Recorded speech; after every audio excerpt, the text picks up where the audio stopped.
Welcome to Section 420, Talkin Yankees, the podcast. Well, as we wait for Soto to decide where he wants to be lavished with 600 plus million, figure away on this new golden batter proposal thrown out there by Commissioner Rob Manfred. Kind of interesting, but again, kind of really goes against, really the very foundation of baseball and a baseball lineup, and that is the golden batter, in which once a game, a team could decide, no matter what the batting order is or who's up, they could send a player of their choice there at the plate, which, again, it adds a little level of intrigue to the game, but it's so far away, again, beyond the pale of this the tradition of baseball that, again, I would not vote for it, sign up for it, want it. But again, kind of just weigh in on it because, it has obviously made the rounds, and of course some local New York names, mainly Michael Kay of the Yankees, Howie Rose of the Mets, even Mike Francesa, have all kind of weighed in on it as well and offered different opinions. So we'll kind of go over the rule if you haven't heard it, and I'll kind of give you my take, how I feel about it. But before we get started, make sure you subscribe to the podcast, Section 420 Talkin Yankees,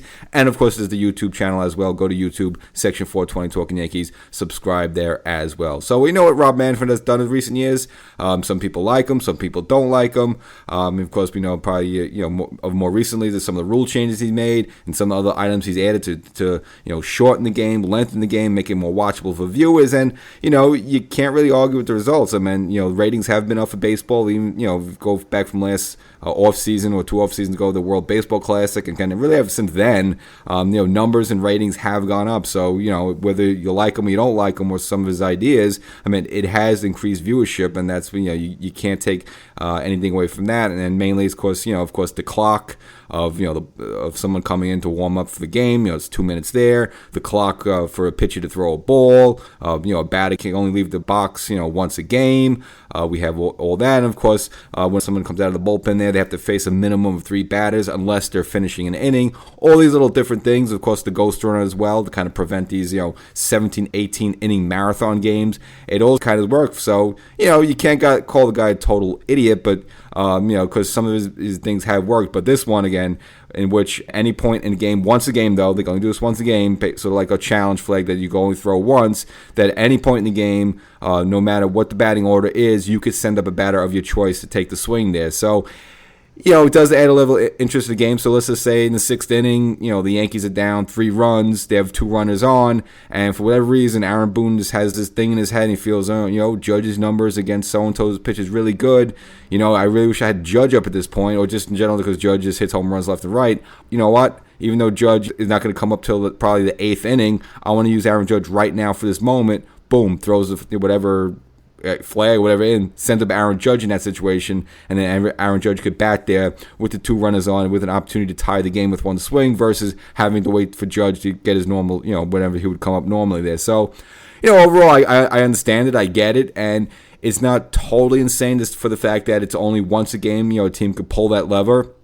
So, I mean, you could save it for the 9th inning. You hope, you go get to the team's closer. Maybe you want to use it early. You get an opportunity to wreck the game early and, keep the score out of reach for the team to come back. So, I'll put it this way. I liked it for the fact that, Rob Manfred is thinking. He wants to add a little intrigue there, but you're getting so far away from the whole idea of a batting order. And it's like, hey, okay, you're up in the 1st, and you got to wait until you're in the 3rd or 4th and you get up again. This idea that you could potentially have the same batter just like hit almost, you almost say really almost two at bats in a row. I mean, technically, if you save your, again, I don't know if all these rules have been spelled out in detail, but okay, let's go back to Aaron Judge. You could have him to lead off the 9th inning.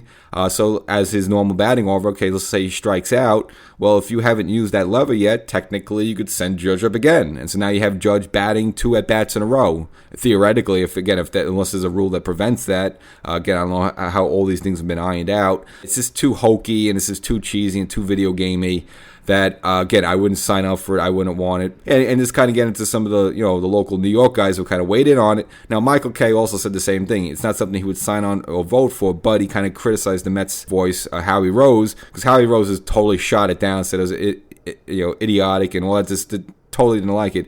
Kay kind of fired a shot at Rose as saying, okay, yes, I kind of agree with you, but at least Rob Manfred is thinking. He's throwing ideas out there, his proposal. And, the game of baseball, as Michael kind of put it, it has to evolve in a certain way. And maybe this will be a way to make it evolve and make it even more watchable.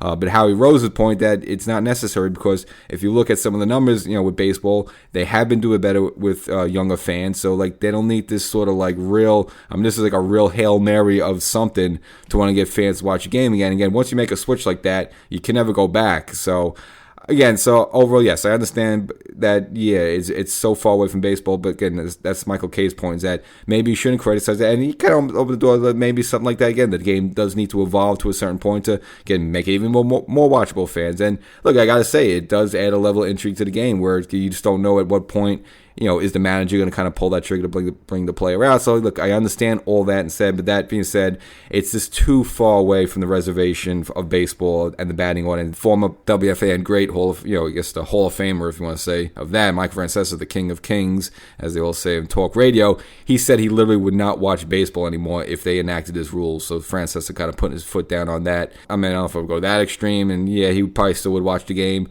But again, I just don't like the idea.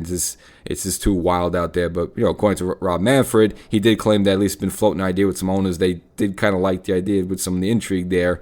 But I don't know if it's enough that he would want to put this any sort of vote, have the owners vote on it, and actually have it part of the game.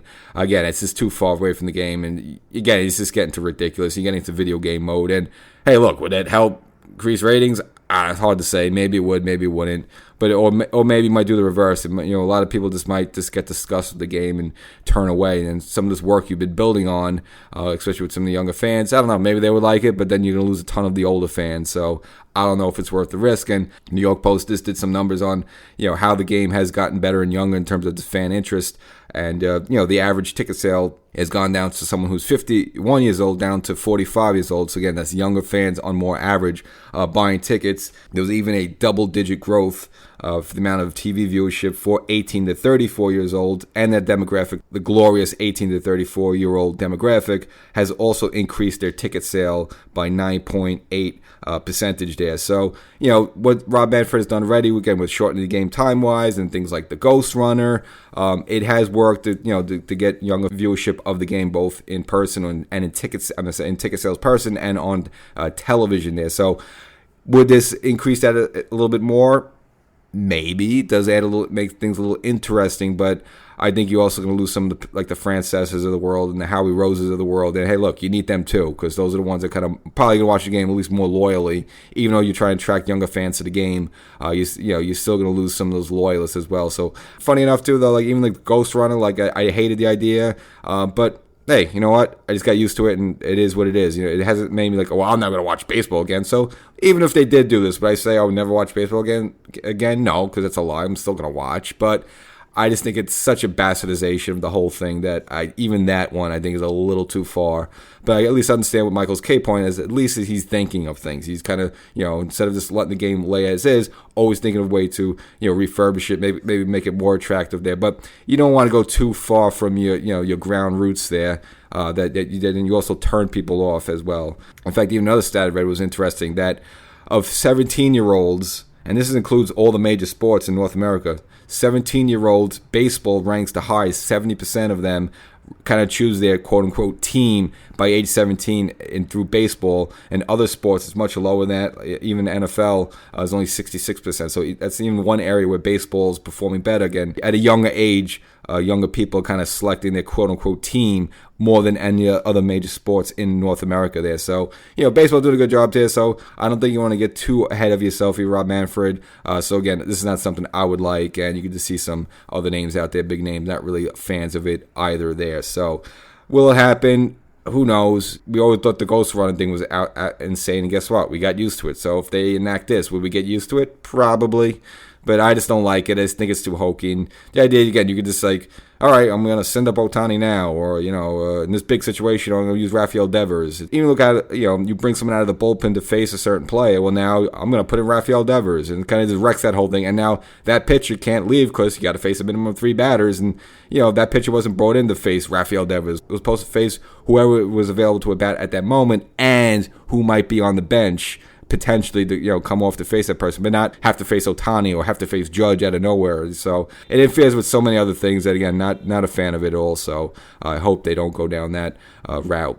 So I mentioned at the top there, again, we're still waiting on Juan Soto. We're hearing, maybe possibly some strong bids coming from the Red Sox, of course, with the Mets and the Yankees. So, as we're getting further along here, it looks like those are the three that kind of leading in the pack there. I haven't heard too much Dodger talk at all there. So, and in the most recent YouTube episode, I kind of mentioned that I just don't think the Dodgers are a player for him. I mean, again, at a certain point, you can only have so many great players on the team and paying so many players. And I just don't see the Dodgers making that move. And they've deferred a lot of money to, again, put themselves in position to. But even for the Dodgers, there has to be a point at some point. So I just think it's right now, it's looking between Mets, Yankees, and now you've seen the Red Sox make a little bit moves there. But I've kind of gone into this where I just don't think the Red Sox are a good fit for him. Again, they won the World Series in 2018. Only they haven't made the playoffs since then. So you're talking about like 5 to 6 years of them not being relevant. Now, yes, he makes a better hit by him showing up, but they're still not even close to, at least the Yankees are close. I mean, they got to a World Series. So if you're Soto, and yes, the Mets made some noise there in the postseason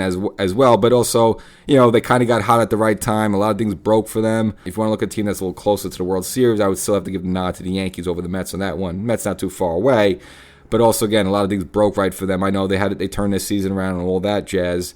But again, if you're Soto, if you want to win a championship, I think you look at the Yankees more. Again, not even just right now, but the next 2 or 3 years from now, you don't know where this Mets team's going to be in another 3 years. I mean, they may not have Pete Alonso, so who knows with their situation. And in other baseball news, and I guess, staying on the topic of the Mets, and just because it's a former Yankee who just came here and did absolutely nothing, Mets actually signing former Yankee Frankie Montas to a 2-year deal at $34 million. And look, I gotta admit, yes, his time with the Yankees was lousy, he was hurt and all that, but he has, since coming back from the surgery, I mean, it was pretty good for the Cincinnati Reds, and then he got later traded in the season to the Brewers. So, he was a decent pitcher, and actually, for some reason, I think it's just gonna he'll be all right with the Mets. I don't think he's gonna be a superstar, but I think he'd be, in terms of this someone maybe a third or fourth starter type. I think he'll be decent. He has been improving since the surgery. Again, the Yankees just got him at the wrong time, but he has at least rebounded from the surgery as well. And I think crazy, I think he'll actually do a decent job for the Mets. So kind of one of those go figure situations. But what I don't understand is the Red Sox, that we mentioned before, signing another former Yankee, Aroldis Chapman, a 1-year deal at $10.75 million there. Now look, is Chapman overall still decent and good, can close games? Yeah, but I mean, we've seen, as a Yankee fan, we've seen Chapman on that mound at Fenway Park literally melt, like sweat profusely coming down his head as he struggles to throw strikes. So, look, Chapman, I'm sure he knows that he can't throw 103 miles per hour anymore, and I'm sure he's kind of tailored himself a little differently to have success in other ways. But on the mound at Fenway Park, if he starts falling apart there, those fans are going to let him have it. And I just don't think, the pressure, I don't think he's going to be able to stand that. So, if I'm the Red Sox, I don't know if I went down that route. 36 years old, yes, he's still, you would say overall he's still a decent closer, but the Red Sox could have went in some other different directions. And this is a guy that melts on the mound there.